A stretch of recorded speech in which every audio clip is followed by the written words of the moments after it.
Hello guys, তোমরা সকলে কেমন আছো বলো? আশা করি প্রত্যেকে ভীষণ ভালো রয়েছো। আজকে আমি আবার চলে এসেছি নতুন একটা টপিকের উপরে, নতুন একটা ভিডিও নিয়ে। অবশ্যই তোমাদের এই ভিডিওটি ভালো লাগবে। জানি এই ভিডিওটি করলে অনেকে হয়তো আমার উপরে রেগে যাবে, তবুও আমি কেন এই বিষয়টির উপরে ভিডিও করছি, কেনই বা কি কথা বলতে চাই, যে সমস্ত কিছু আজকে কিন্তু এই ভিডিওর মাধ্যমে তোমাদেরকে খোলসা করে পরিষ্কার বুঝিয়ে দেবো যে কি ব্যাপার কি নাম। তো আজকে যে ভিডিওটি করতে চলেছি আমাদের স্বনামধন্য ইউটিউবার ফেমাস আমাদের নন্দিনীদির জন্য করতে এসেছি। এবার নন্দিনীদির নাম শুনেই হয়তো অনেকেই বলবে, দিদি এটা কি হলো, এটা তো হওয়া উচিত নয়। তো স্টপ স্টপ স্টপ বাবা, শোনো আমার কথাগুলো শোনো। এত আগে থেকে তোমরা রেগে যেও না, আমি কেন করছি সেটা আগে শোনো। আমি দুদিন আগে একটি কমিউনিটি পোস্ট দিয়েছিলাম যে আমি কাকে নিয়ে ভিডিও করব, কেয়া মাসিকে নিয়ে, না নন্দিনীদিকে নিয়ে, না অন্য কিছু নিয়ে যদি ভিডিও করি তার নামটি একটু কমেন্টে লিখে দিয়ে যাবে। তো সেখানে 25% ভোট পড়েছে যে কেয়া মাসিকে নিয়ে, 25% ভোট পড়েছে, 1 নম্বর 25% ভোট পড়েছে কেয়া মাসি, 2 নম্বর 25% ভোট পড়েছে কিন্তু অন্য কিছুকে নিয়ে তোমার নাম কমেন্ট করা হয়নি, অন্য কিছু কি বিষয়ে সেটা নাম করা হয়নি।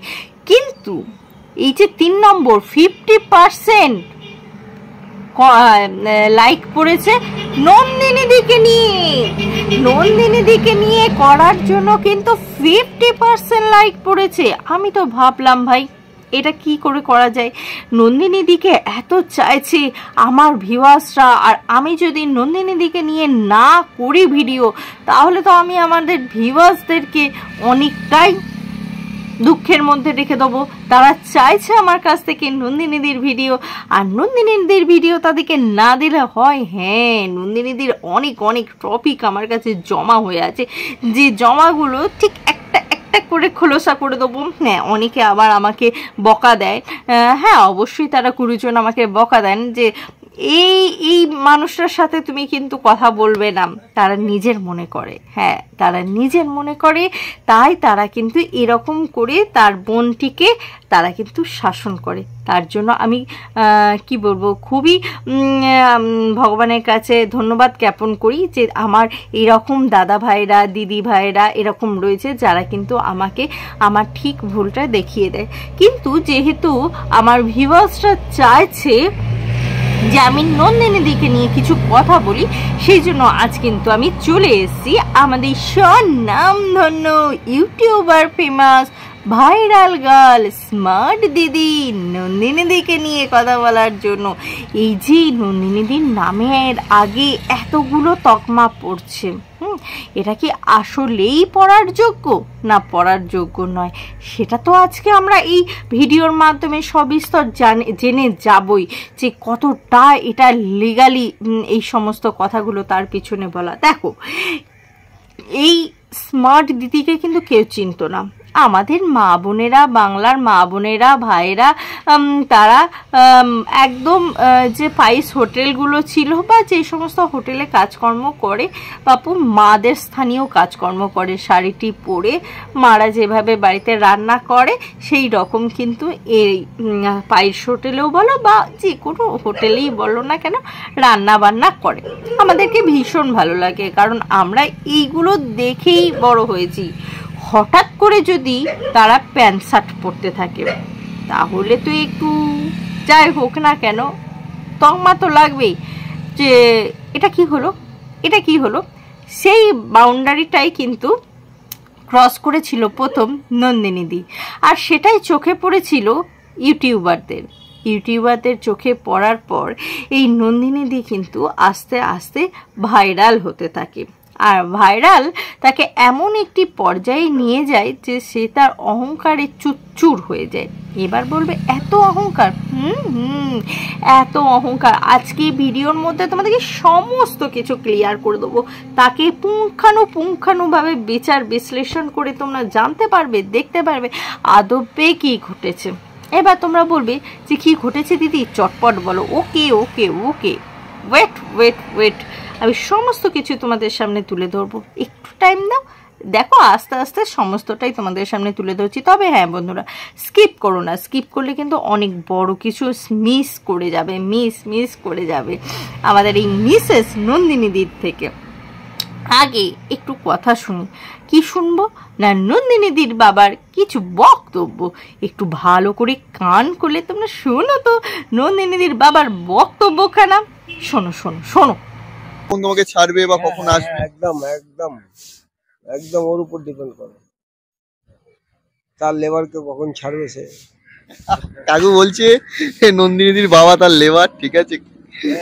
তো দিদির তো এখন বিয়ে হয়ে গেছে, তো দিদির যে হাজবেন্ড মানে তোমার যে জামাই, তাকে আমরা খুব একটা ভিডিওতেও দেখতে পাই না বা খুব একটা সোশ্যাল মিডিয়াতেও পাওয়া যায় না।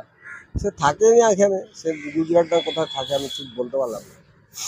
তা এবার দিদির তো প্রথম জামাই ষষ্ঠী ছিল। আমি জামাই ষষ্ঠী এখন করি না, অনেক বছর। বড় মেয়ের বিয়ে গেছে, ছোট মেয়ের বিয়ে গেছে, এর বিয়ে গেছে, এখন কেউ থাকে না এখানে, কার সঙ্গে কি হবে। তারপর নিজের ব্যবসা নিয়ে মেতে থাকি, মানে এবছর বিলুপ্ত হয়ে গেছে।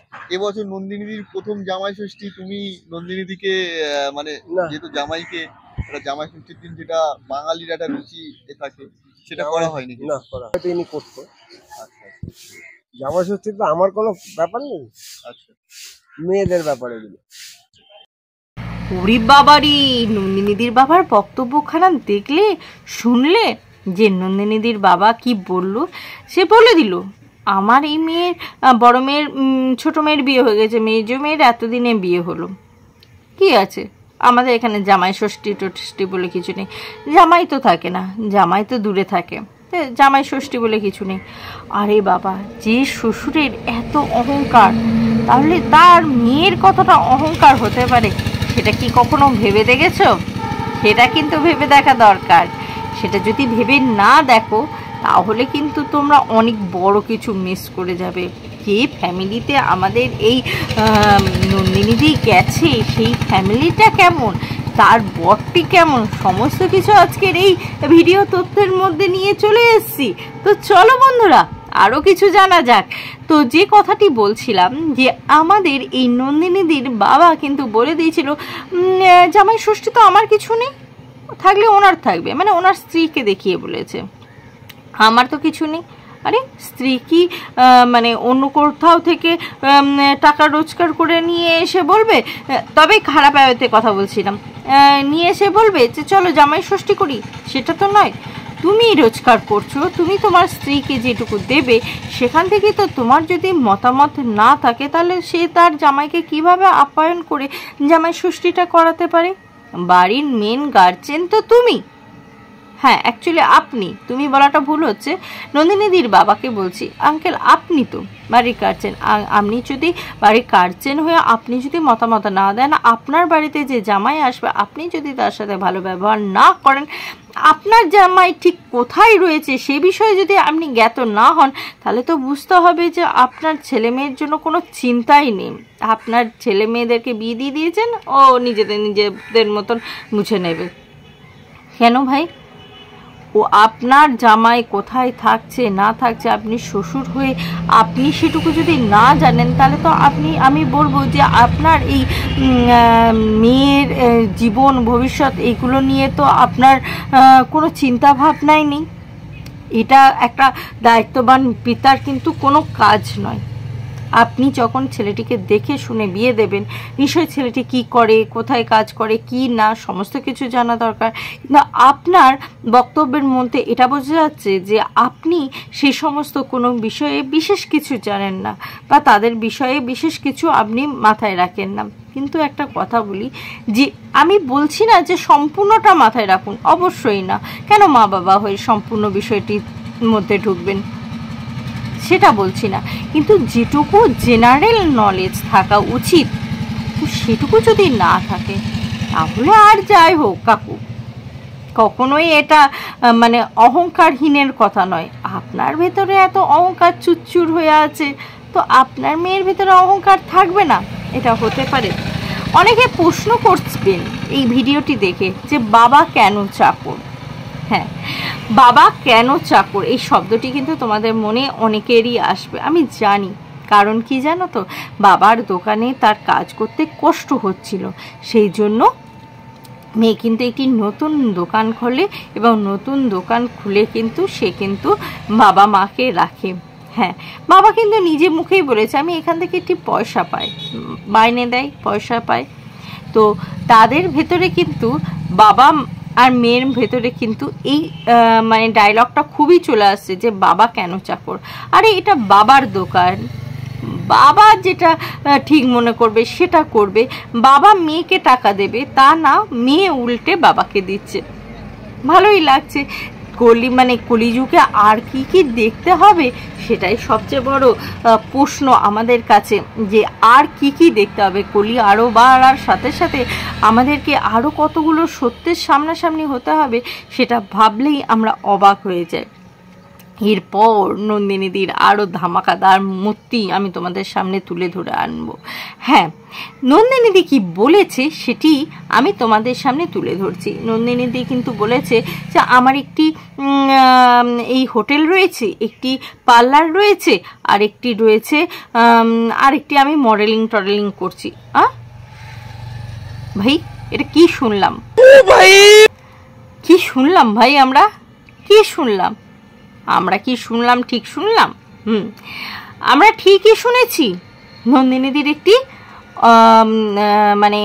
মানে হোটেলটি ছেড়েও কিন্তু একটি পার্লার রয়েছে। পরবর্তীকালে সমস্ত কিছু বিচার বিবেচনা করে জানতে পারা যায় এটাই যে নন্দিনীদির নেই পার্লার, নন্দিনীদির নেই, একান্তই মিথ্যা কথা, একেবারে সম্পূর্ণই মিথ্যা কথা।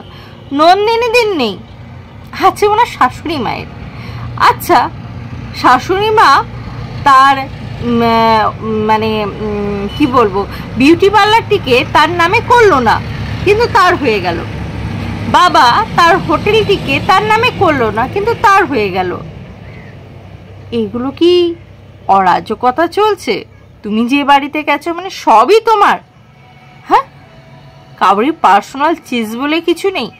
কাল যদি তোমার মানে এটা তো ভবিষ্যতে হবেই, ধরো তোমার বাচ্চা কাচ্চা হয়, ছেলের বউ এসে পরবর্তীকালে যদি বলে এই দোকানটা আমার, এটা আমার, তাহলে তোমার বুকে বিঁধবে, মনে হবে তো সেরকম। কিন্তু যেটা যার সেটা তার বলার চেষ্টা করো, আমাদের বলতে পারতে, আমার নয়। আমার আর আমাদের মধ্যে অনেক পার্থক্য রয়েছে। তখন তুমি আমার বলে দেবে না, তখন সেটা একান্তই তোমার মনে হবে। যখন তুমি সেটাতে আমাদের বোঝাবে না, সেটাতে বোঝাবে যে আরো অনেকের কন্ট্রিবিউশন রয়েছে। নিজের কথায় আগে সংযত হও। নিজের কথায় যদি, এই অহংকারী কথায় যদি সংযত না হও, তাহলে কিন্তু তোমার পরিণাম তুমি নিজেই বুঝতে পারবে একদিন যে তুমি ঠিক কতটা অহংকারী। আর অহংকারীর পতন হয় সেটা আমরা সকলেই জানি। নিজে দুদিন তোমার পিছনে দুটো ক্যামেরা ঘোরাতে, এই ব্লগারদের ক্যামেরা ঘোরাতে নিজেকে একবারে হাই প্রোফাইল মডেল মনে করেছো, কিন্তু বিশ্বাস করো এরকম যদি আমরা মুম্বাইয়ের সাইডে যাই, আমরা ভুঁড়ি দেখতে পাবো। তারা মানে নিশ্চিন্তে কাজ করে যাচ্ছে, কেউ কিন্তু তাদেরকে ডিস্টার্ব করছে না। কারণ এগুলো দেখা মানে মুম্বাইয়ের সাইডে সকলের অভ্যস্ত রয়েছে। অ্যাকচুয়ালি আমাদের বাংলায় এইগুলো অভ্যস্ত ছিল না। আমরা সেই পুরনো যুগটাকেই পছন্দ করি। খেতে দেওয়া, রান্না করা, মানে মাঝ টাইপের কেউ একজন, যিনি শাড়ি পরে আমাদেরকে রান্না বান্না করে দেবে। সেটা আমাদের কাছে একটা কি বলবো, একটা মামা ভাব লাগে। এটা একটা আমাদের কাছে কি ঐতিহ্য বলতে পারো। কিন্তু এটাকে কেউ যদি ব্যাড অ্যাওয়েতে পরিবেশন করে, মানে আমি যে শাড়ি পরাটা বলছি, এটাকে যদি কেউ ব্যাড অ্যাওয়েতে নিজের মতন করে নেয়, আমি সেই বিষয়ে কিন্তু কোনো কথাই বলতে চাইছি না। আমি শুধু এটা বলতে চাইছি যে শাড়ি পরিহিত মেয়েদেরকে বা নারীদেরকে আমাদের কিন্তু সেই মা জাতীয়ই মনে হয়, যারা রান্না করে আমাদেরকে খাবার প্রদান করে। তো বন্ধুরা, আশা করি তোমরা আমার এই ভিডিও দেখে আমি কি বলতে চেয়েছি তোমরা সকলেই বুঝতে পেরেছো। যাদের ভালো লেগেছে অবশ্যই তারা লাইক করবে, কমেন্ট করবে, শেয়ার করবে এবং কমেন্টে জানাবে তোমাদের ঠিক কীরকম লাগলো। তোমাদের বক্তব্য, মন্তব্য সমস্ত কিছু কিন্তু কমেন্টে জানাতে কিন্তু ভুলবে না। আজকের মতন আসি বন্ধুরা, আবার তোমাদের সাথে দেখা হবে নতুন একটা ভিডিওর সাথে, নতুন একটা জোশের সাথে। ততক্ষণের জন্য টাটা।